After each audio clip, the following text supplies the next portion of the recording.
Welcome. Welcome to our first meeting in 2021. I am going to go ahead and click this because we need this recorded for posterity.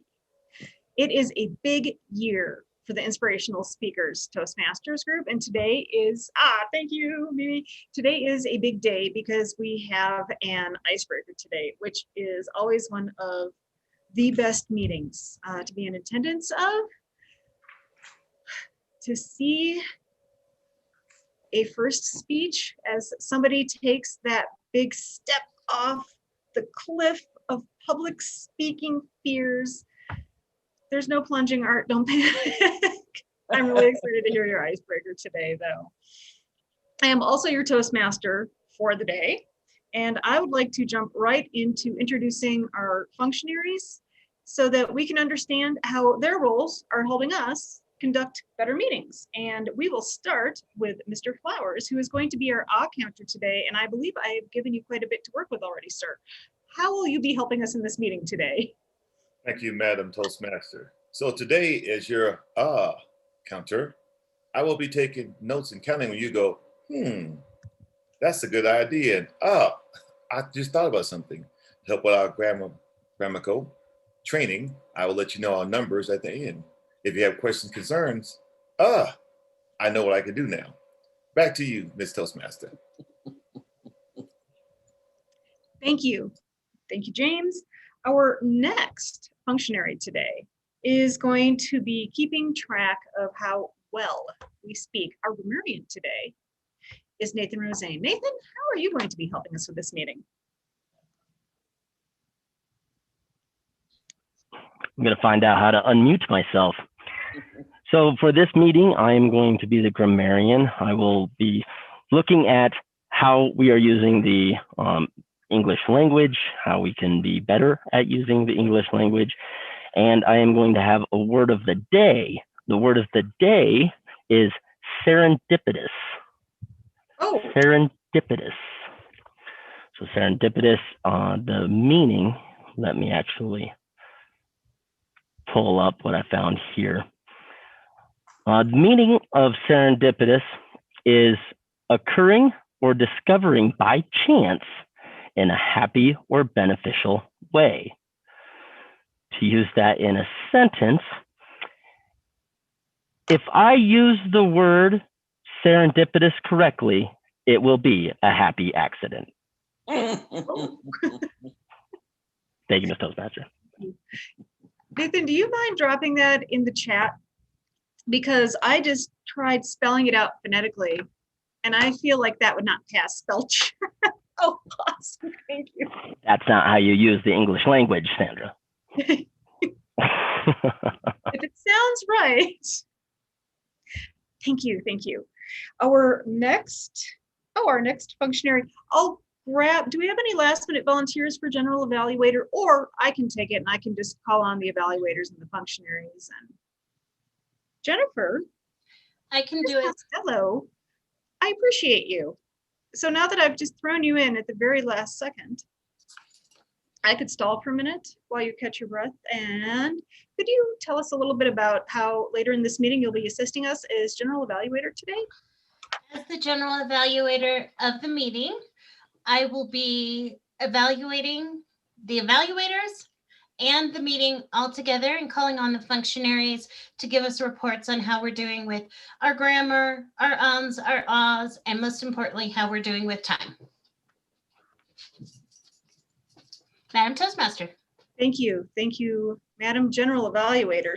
I'm so glad you mentioned the timer because I skipped the timer, which just goes to show you on any given day, the Toastmaster of the meeting can just completely skip functionaries. Eric, as timer today, how will you be assisting us in this meeting? I will be keeping time of all the pertinent parts of the meeting, the speeches, the evaluations, and table topics. When you've reached your minimum time, I will hold up green. When you're at your halfway point, I will hold up yellow. And then when you're at the end, I will hold up red. And if you keep going, I don't know what I'll do. I'll figure out a way to mute you. But this way, your timing is not going to be serendipitous. Oh, Thank you. very nice. I'm also pleased that he'll not be throwing a dog at the screen if we go over our time. Let's get into the speeches today. I hate to make Art wait an extra minute, but the first one on the schedule for today is, in fact, Sheila Finn, and her evaluator for today appears to be James Flowers. Is this correct, sir? Sure. Oh, Yes. okay. James, do you have something in front of you that tells us what her speech is going to be today? No, we're going to go with Miss Sarah, Miss Finn, just letting us understand her speech. Oh, awesome. Knowing that her path is presentation mastery, and this project is researching and presenting, I think that'll give you something to go on. And I will provide the introduction. Ruth Bader Ginsburg grew up in a time when gender equality was not deemed important in America, but through her perseverance, she became one of the most influential individuals to advance women's rights in America, and she became the second female to serve as a justice on the United States Supreme Court. Please help me welcome Sheila Finn in her speech on Ruth Bader Ginsburg. Thank you, Madam Toastmaster. JFK, MLK, RBG. Not many people are recognized solely by their initials. RBG, Ruth Bader Ginsburg, as you know, passed away in September last year. She was one of the most important individuals to advance women's rights in America. She was brilliant and tenacious, and part of her story was told in the film, the 2018 film, On the Basis of Sex. Joan Ruth Bader was born in 1933 and grew up in Brooklyn, New York. She received her Bachelor of Arts from Cornell University in 1954, and a year later, in 1955, she married Martin Ginsburg and gave birth to her first child. She started law school at Harvard in 1956, but because Martin took a job as a tax attorney in New York, she transferred to Columbia Law School, where she graduated co-first in her class in 1959. In spite of graduating at the top of her class, she was unable to find a position at a law firm because in 1960 in America, law firms didn't want to hire a female attorney, especially one that already had a child. From 1961 to 1963, she was a research assistant and then associate director of Columbia Law School project on international procedure. It was during these years and her time spent in Sweden working with Swedish jurists that influenced her thinking about gender equality. There were more women in law school in Sweden than in the United States. And in Sweden, women were able to have a career in the legal profession as well as raise their families, unlike women in America. She later took a job as a professor at Rutgers Law School, and one of the classes she taught was sex discrimination in the law. I'm sure she didn't realize it at the time, but those classes gave her the foundation and the knowledge she would need later when she was making her first oral argument to the 10th Circuit Court of Appeals in Denver, almost a decade later. In 1970, her husband brought a tax law case to her attention. This involved a man, Charles Moritz, who had to hire a nurse to take care of his elderly mother so he could continue to work. Mr. Moritz was denied a tax deduction for the nursing care for his mother because Section 214 tax deduction was not available for a man, only for a woman.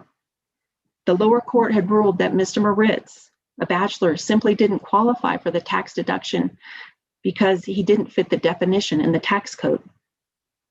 Well, RBG sees this as an opportunity to begin to challenge the many laws that assume that men will work and provide for the family, and women will stay home and take care of their husbands and the children. A bias and stereotype that she's experienced personally and is determined to change. The Ginsburgs and the ACLU filed an appeal for Mr. Moritz, and at oral argument before the 10th Circuit, Martin presented the tax code portion of their argument first, and then Ruth presented the gender discrimination portion of their argument. She's nervous and gets discombobulated when the justices interrupt her and ask her questions. And so then probably the most important decision she can make, she reserves 4 minutes of her time for rebuttal. To me, this is where her brilliance truly shines. Remember, she's never done oral argument before. So during the government's 30 minutes, not only does she have to listen to their argument, she has to retool and craft her rebuttal. So she only has 30 minutes to reset everything in her mind. The Department of Justice attorney had run a computer search to find all of the section in the US code that those laws that dealt with gender, because their defense contended that if section 214 of the code was found unconstitutional, that would open the door to challenge all the laws that were based on gender in the United States, all 178 of them. And the government attorney frames their argument as defending the American way of life, implying that the ACLU and the Ginsburg were trying to bring radical social change. In RBG's rebuttal, she states that the societal roles that existed even 20 years ago no longer existed because the social change had already occurred. She cites cases that support her argument from the classes she taught as a professor at Rutgers. And during her argument, one of the justices interrupts her and points out that the Constitution doesn't even contain the word woman, and asks, why then should they consider changing the tax code? And her response was, with all due respect, Your Honor, neither does it contain the word freedom. Did you know that? The Constitution doesn't even contain the word freedom. Oh, I'm upset. Well, that got the justice's attention, and they let her go. They even let her go over her time to finish her rebuttal. And the Court of Appeals found unanimously in favor of Mr. Moritz, and Section 214 of the tax code was found unconstitutional. After her win in the Moritz case, RBG goes on to co-found the Women's Rights Project at the ACLU, and she won many landmark cases based on gender discrimination involving the cases, the laws that the government had cited in their argument in the Moritz case. In 1993, the US Senate voted 96-3 for Ruth to become the second female Associate Justice of the United States Supreme Court. RBG served as an Associate Justice of the Supreme Court from 1993, continuing her pursuit of gender equality and equal justice until her death in September of 2020. Thank you, Madam Toastmaster.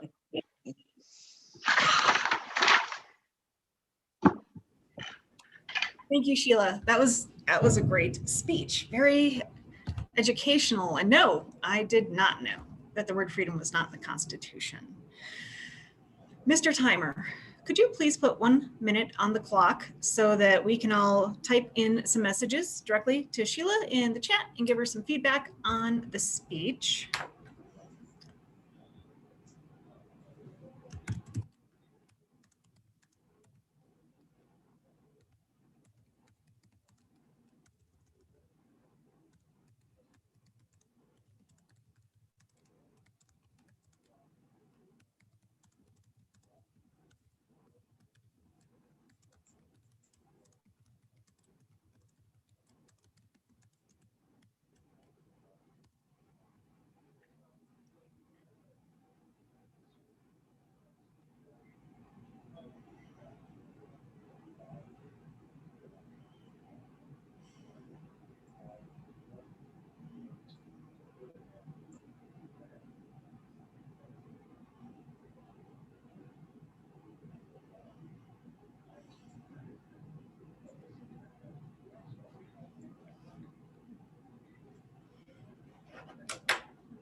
Thank you. Thanks, Eric. I appreciate that. As mentioned just a few minutes earlier, and can you tell I'm trying to click something while I'm doing this? As mentioned, we have an icebreaker today. Now, the icebreaker is a really exciting speech, not just for us to listen to, although I kind of tend to see this from a selfish point of view. Also, for our speaker who just joined Toastmasters, dove in immediately, taking roles and doing everything that we have in a meeting and getting active on Easy Speak and signing up for his icebreaker. Arts evaluator today is Ms. Janet Sellers, who will give us a few pointers on what he's trying to achieve in this speech and what we should be listening to. Janet, can you share that with us, please? I would be happy to. Thank you. I have the evaluation form for the icebreaker. Arturo sent that to me, and that's important for us all to know that the evaluators need to have those sent from the speaker. The purpose statement for this speech is the purpose of this project is for the member to introduce himself or herself to the club and learn the basic structure of a public speech. So this member is completing, oops. Can you hear me? Yep. Okay, I got a notice that I'm muted, so there will be, now I've got a giant picture of myself and not you guys. I will give some general comments and other comments for Arturo after his speech when I'm called on to be the evaluator to celebrate his serendipitous speech, as well as possibly make some comments on improvements, but we'll see what happens. Thanks so much. Thank you. Our next speaker is Arturo Rubio. The title of his speech is My Number One Value in Life. His speech will be timed at 4 to 6 minutes because it's an icebreaker. And as his introduction, he says, ladies and gentlemen, my name is Arturo and my number one value in life is personal growth. Please help me welcome enthusiastically, Arturo Rubio. Thank you. Thank you, ladies and gentlemen. Yes, my name's Arturo, and my number one value in life is personal growth. I believe that the desire for personal growth started when I was at the age of 14 or 15. I started watching countless of YouTube videos on how to be successful, how to be better. And then it went on to buying books. Then it went on to buying online courses. And then it went on to attending seminars, flying across the country, and surrounding myself with hundreds of people in a room who are also ambitious and people that want to make the best out of their life. And I've invested in courses that cost $0 up to courses that range up to $5,000 in my personal growth. And it's money that I've worked hard for. It's not money that was given to me. I worked hard for it and I put it into myself.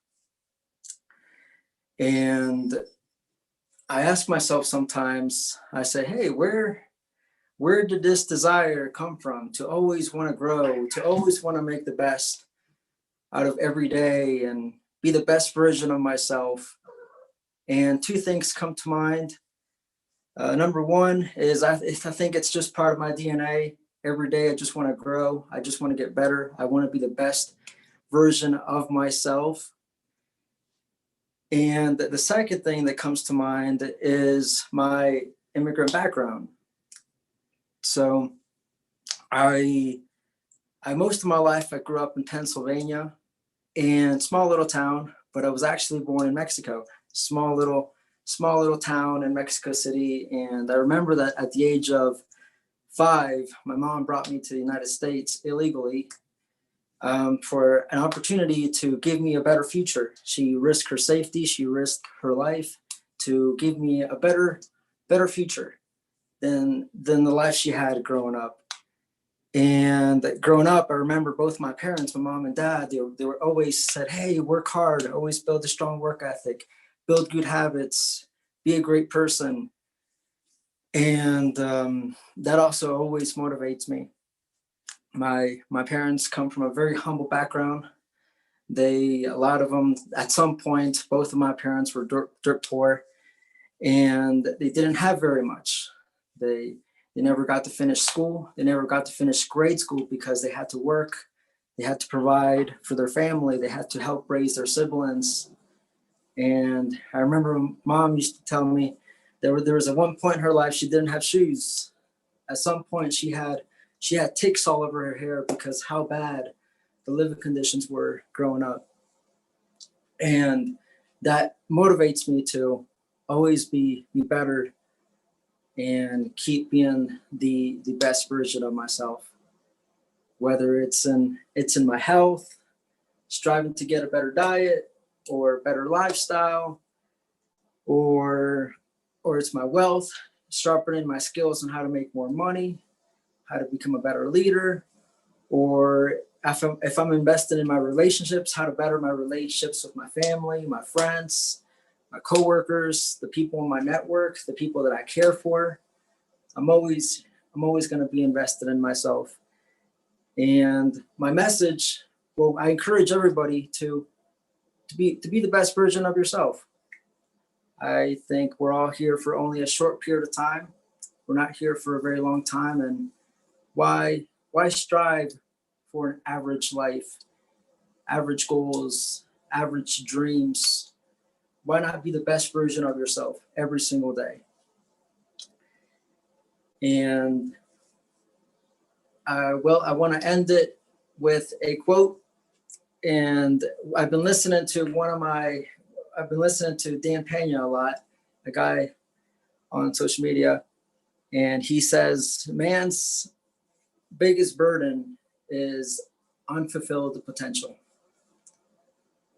So I encourage everybody to make the best out of your life every single day. Make every single day a great day and a better 2021 for everybody. Thank you, ladies and gentlemen. Thanks, Art. That was fantastic. And I really like how you closed with a takeaway, with a message for us to take forth and do something specific. I liked your closing a lot. Mr. Timer, can you please put a minute on the clock so we can all give Art some feedback? And while you're doing that, the theme for the meeting today was what will make 2021 great, unless you got the version of it that has my big honkin' typo in it, in which case, what will make the year 20,212 great? I don't know the answer to that year because I can't see that far into the future. I can't see 30 seconds into the future to see what the next thing is going to be that I am going to humbly get wrong in this meeting today. But part of what's going to make 2021 great, of course, is us, especially if we take Art's advice in his icebreaker. Something else is going to be all the smiling faces I see on the screen. Shantae is back. I see Chinita is back in here. Kim made it in, even though she didn't think she was going to make it today. And this is what is going to make this year great for us, is the team and the tribe that we are when we come together every Wednesday during our lunch hour. So, hi, can you hear me? Yep. It's good to see everyone. I don't know, Quinton had sent me a couple different ways to get into the meeting. One had a user ID and a password, and I was unable to get in that way. So I followed in through a link, and I don't seem to be able to find the capability on my screen to comment to other folks. So I wonder if it's the platform I'm on. I don't know. I had a lot of technical difficulties getting on with y'all today, but I'm so glad to see you. I'm so glad to see you, and I'm not technologically knowledgeable enough to know where your chat went. I'm sorry. That's okay. I just thought I'd mention it. So if you guys aren't hearing from me, that's why. Great job, speakers. So Eric has given us the signal for the time. Is everybody ready for table topics? It doesn't matter if you're ready or not, but I know you are, because leading us in table topics today is none other than Mimi the Motivator, and you know she is going to challenge us, she is going to make us think, and she is going to make us laugh. Please help me welcome our table topics master for the day, Mimi the Motivator. Thank you, Madam President, Madam Toastmaster. She's right. So everybody get your pen and paper out, because the questions that I ask today are questions that all of us need to answer. So whether I call on you or not, be ready with an answer for yourself. So we're talking about how we can make 2021 great, how to be successful, right? How to make it our best year. So the first thing I want to do is challenge you to dream big. So if you could do anything this year, what would it be? And imagine that you are 10 times smarter than everybody else. And maybe you might just have $1 million in the bank. So you don't have to worry about money. You just need to find something that compels you to get out of the bed every single morning. And now you have 1 to 2 minutes to answer the question. So what is it that you will do, or that you would like to make happen in the year of 2021? Miss Kim, since you just walked in virtually, we're going ahead and call on you. Is that okay?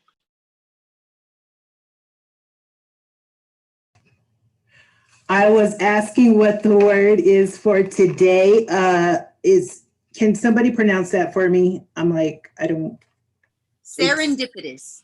Serendipitous. It means Okay, a happy so mistake. a happy mistake, serendipitous. Okay, so I can go ahead and lead this conversation with saying that for the year 2020, I made a lot of serendipitous conscious decisions. And that's going to help me to make 2021 great.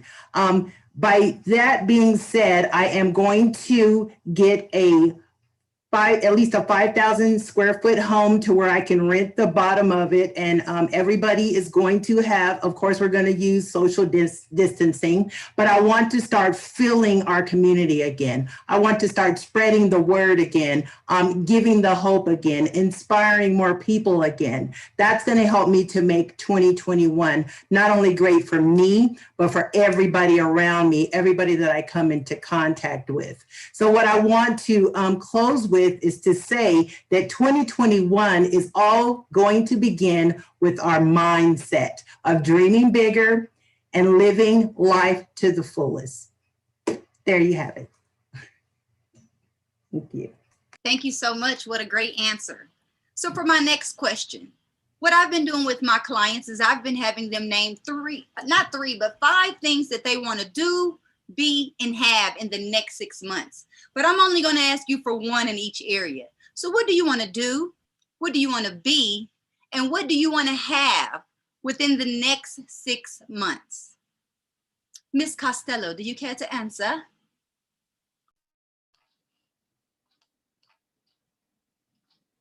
I don't mind answering. I just had to make sure I could see Eric. So what would I like to do, be, or have in the next 6 months? What I would like to do is be on a cruise ship in the Mediterranean with my family in May. So that is 6 months from now. I'm happy about that. And just spend time with my family, because it's been a hard year between COVID and surgery and everything last year. I need a vacation.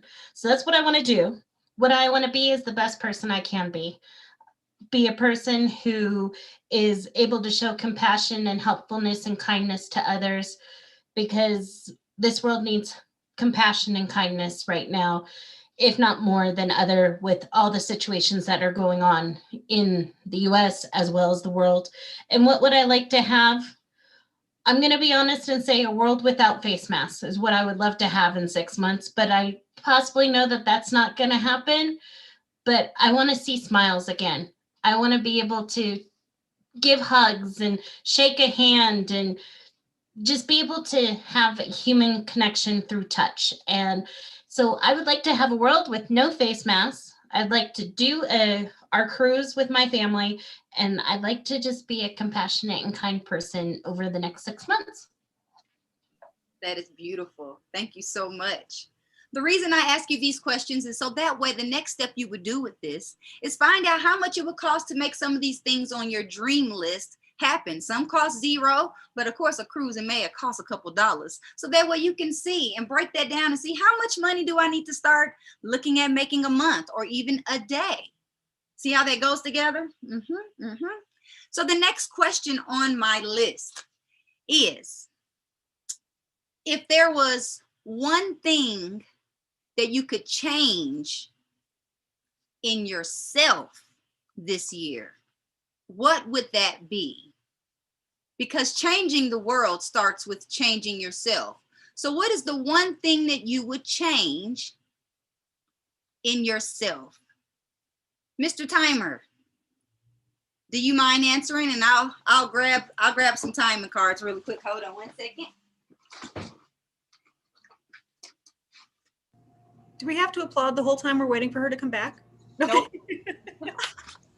All right, so go for it. I got my timer ready.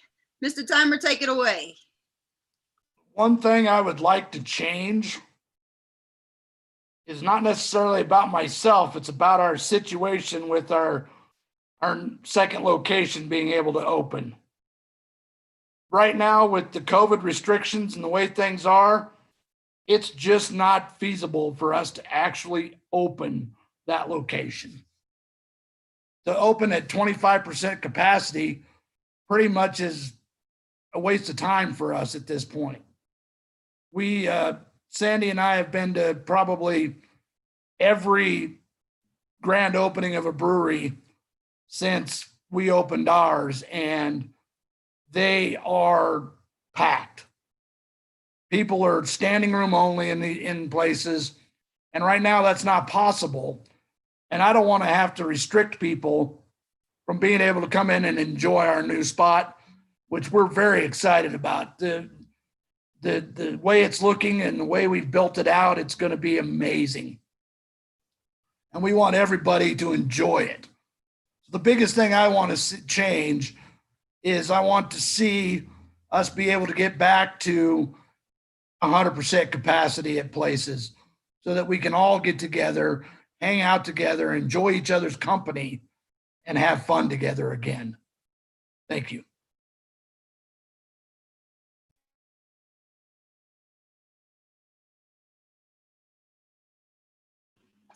I almost forgot I was a table topics master. So that was 3 questions for you. We had Kim, who talked about buying this 5,000 square foot home, and maybe she'll consider renting it out to me in the basement.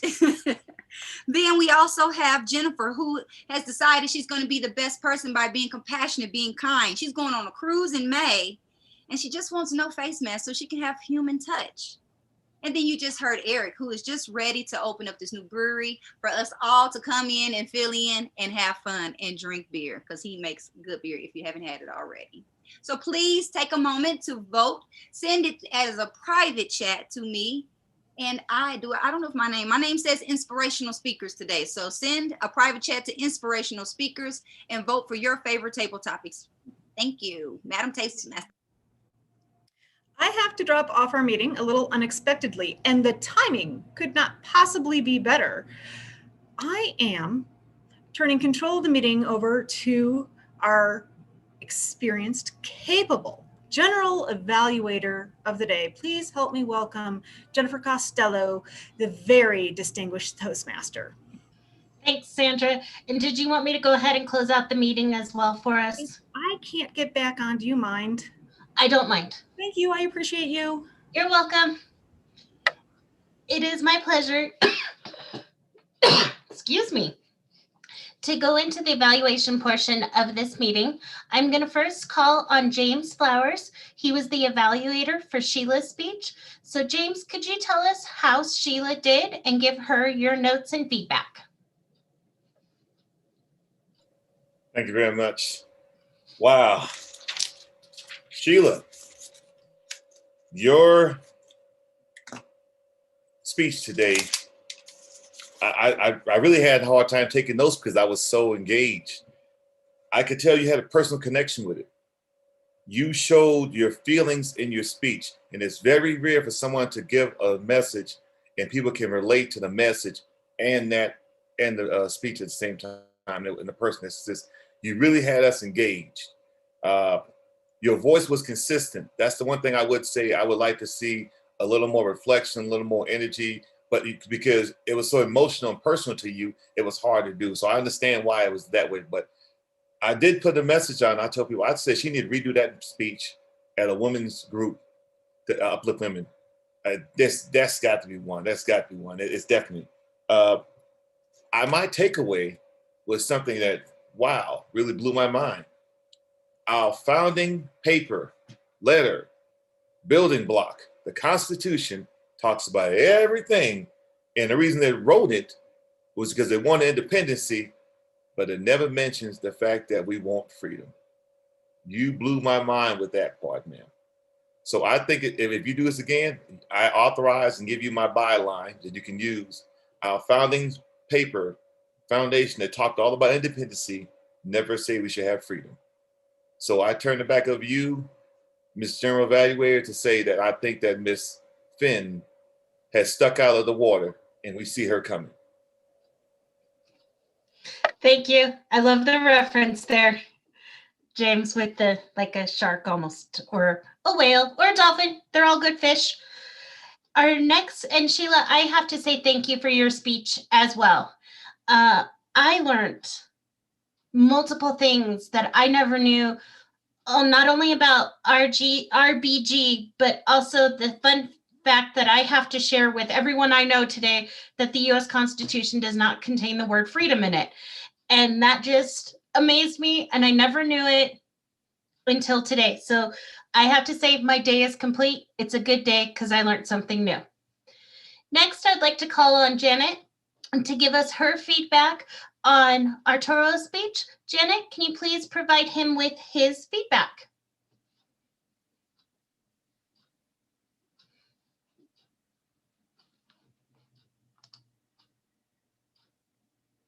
Janet, you're on mute. Okay, ready to go. Arturo, I thoroughly enjoyed your talk. Can you hear me now? Yes. Okay, yay. I had myself off muted, but apparently there's a master mute thing. Anyway, Arturo, I really appreciated your talk. I appreciated your giving of yourself, about yourself and your family and your background. That takes great courage, and I appreciate that. Not to mention the fact that you showed us through all the experiences you've had, your courage and your zeal for life. I think you had a serendipitous landing in America in that, or in the United States, in that you have made every day of your life a serendipitous day. You have made every bit of your life for yourself and your family serendipitous. And you've encouraged each one of us to put that into our lives every single day. In terms of how you delivered your talk, that's the part that you sent me this morning. Clarity, I think it was very clear. I put down the number 4 because we can all learn more about clarity, and I think that is extraordinary. In the evaluation for the icebreaker, I generally don't, I just go, yay, you did a wonderful job, you showed up. But this one asks for specific things, and that's why I'm including them. Vocal variety, you had, for your first speech, you had a considerable vocal variety. Sometimes I think things don't need that up and down and all over the place and being wild. You had a serious thing to share. So having an even tone, I think, was pretty important. Eye contact was superb. You looked right at us. I felt like you were in the room with me, except there was a screen there. That was the only difference. I really felt like you had that. Gestures, you rocked when you walked. You stood up, which is phenomenal for doing a speech online. But I'd like to see you use some hand gestures and consider how your movement for a talk, not necessarily a conversation, would work for you. Let's see. So I didn't see too many physical gestures. And watch the rocking as you stand, because that's going to make a difference. It's mildly distracting, but it was exciting to see you stand up. Audience awareness, you were completely engaged with us. We could not take our eyes off of you. Comfort level, it looks like you do this every day. Like you get up in the morning and say, okay, world, who am I going to talk to and tell my story, or who am I going to inspire? That you're incredibly inspiring. And the interest, you had everybody glued to you. So that is something that I think you can take with you for the rest of your speaking life, is that you are interested in telling us things, and we are equally interested in receiving them and giving you our attention. That said, I look forward to your next speech. I know it's going to be exciting. And thank you. Thank you. Thank you very Madam much. Evaluator, General Thank Evaluator. you. Thank you, Janet and Arturo. That was a very good speech. I have to say, I think of the words, the American dream, when I see you, that you're trying to achieve everything in the phrase, the old-fashioned phrase, the American dream. So I can't wait to see how far you get in that dream, and not only your personal dream, but fulfilling dreams that maybe your family even has for you. So thank you for your wonderful speech today as well. Eric, could you please give us the report on how we did with our time today?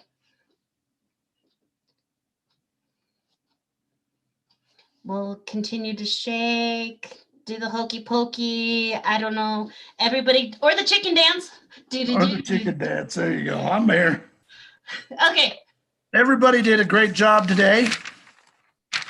Sheila, you were at 6 minutes, 48 seconds. Art, you were at 4 minutes, 56 seconds. On table topics, Kim, you were at 1 minute, 22 seconds. Jennifer, you were 1 minute, 20 seconds. I was 1 minute, 22 seconds. On the evaluations, James, you were at 1 minute, 40 seconds. And Janet, you were at 3 minutes and 19 seconds. Thank you, Eric. You're welcome. Okay, I have to say, Chinita, I'm glad you moved. I was about to call on you and say, are you okay? Do we need to call anybody? Because I saw you leaned over and I was worried about you. Oh, thank you for moving, Chinita. Next, I'd like to call on our counter, and I was told that that was James. So James, could you please give us your report on how we did with our crutch words? Yes, ma'am. Today, group, we were pretty good, and I was not paying a lot of attention at the same time. So as far as our numbers, one for me. Miss Finn, I had you down as 1. Miss Sandra, I had you down as 2. Arturo, I don't mess your name up, buddy. I had you down as 3. Miss Janet, you slipped 1. And Kim came in and caught off guard. She gave us 3, but I gave myself an additional 1 because I missed a few because our speeches were so engaging. I was like, oh, I'm listening. I'm forgetting things. But we are doing great on our number count. We're down to single digits, no longer in the doubles. And back to you, ma'am. Thank you, James. And finally, Nathan, can you tell us how we spoke well or goodly, or, you know, how we spoke with using the English language as well as our word of the day? Spoke goodly. That's going on the notepad right there. No, I thought we did very well. The greatest thing is a lot of quotes. I loved a lot of the quotes that was going on. Arturo, when you used your own quote, the best version of myself, oh, I'm pretty sure that should be a book if it's not a book. You did you said Dan Payne did the quote of man's biggest burden is unfulfilled potential. I mean, throwing out a quote in the middle of an icebreaker, that's some chutzpah. Well done. Sheila, you said, I really liked it because I don't know if it was an actual jab to Eric, where you said they were so impressed with RGB, or, you know, she took it 4 minutes and everything. They let her go over her time. And I was like, oh gosh, she just gave a notice to Eric on that one. That was fantastic. Mimi, when you were talking about the speeches of, you know, how much money does it going to take and everything, you said some things are free, but a cruise going to cost a couple $. I absolutely loved that. Some of the things that I know I've been accused of as well is not having like, a couple dollar rather than a couple dollars. But I really think it brings the more personalized touch, especially in a speech. Sometimes having those different types of personalities come out through the language. So that's something I appreciate. I'm guessing you probably get docked on that for like public speaking. I don't know. The word of the day, Kim, I heard it once from you right to start it out. I was very excited about that. Eric, I heard you use it once. I've got 4 from Janet, and I swear it was all in the same sentence. That was fantastic. All right, so it was great. I liked the word of the day, but if anybody has more insight on that and everything, please let me know. This is the first time I've been a grammarian, so thank you, Ms. Toastmaster, or Ms. General Evaluator first, right? Thank you, Nathan. My overall impression of the meeting, it was a fabulous meeting.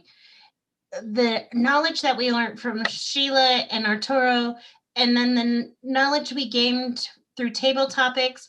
I have to say, Mimi, thank you for not asking us, what is your New Year's resolution? Because I always resolve not to make them so I don't break them. And it was just a kind of a different way for us to say, well, this is what we want to look forward to. It's not a resolution that you have to put in stone and go from there. One thing I have talked about multiple times in my evaluations is when we're on Zoom, is blacked out screens when people are speaking. And I have to say today, when I was going through, I did not see one blacked out screen when our speakers were speaking. I have to say, way to go, inspirational speakers. Thank you for giving that eye contact to the speaker and showing them that you're interested and attached to their speech and what they have to share with us. Other than that, the meeting started on time. It will most likely end on time if I be quiet. And Sandra had to step off again. I'm going to ask Mimi, who was our winner of table topics today? So here is my opportunity to use serendipitous because Shantae cannot type in chat. She was unable to vote. And I have equal votes for everybody. So you are going to be our tiebreaker. So who is your vote? This is your serendipitous moment. No pressure. That is serendipitous. I'll slip you 5 later. No. Well, I thought they were all fantastic, and but I have to say that Jennifer was actually my winner. You can get me the cash later, I'll send you. Okay. No, really, no. That's what I had been thinking in the first place. That I had, but she was the only one who offered a bribe. I suggest that in the future for all of you. I'm pretty corruptible, so good for you. Just kidding. But yeah, I thought it was great.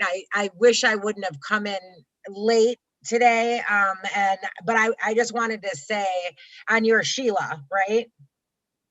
Sheila, I got all choked up the minute that I got into the room. I didn't even know what you were talking about. And I had to get a tissue. It's right here. I was crying and I wasn't sure why. So, and then you started, and then it was RBG and I was done. So stick a fork in me. It's nice to be back. And congratulations, Jennifer, on your big win. Thank you. And I hope Kim and Eric don't mind. I was just having fun about the $5. So you have to do it every once in a while. But I want to say it was also good. I know I have been gone for a while, but it's also good to see when I've been in meetings. I haven't seen Shanita in a while. So welcome back. I'm glad to see you're doing good. I hope everything's going well for you. Thank you.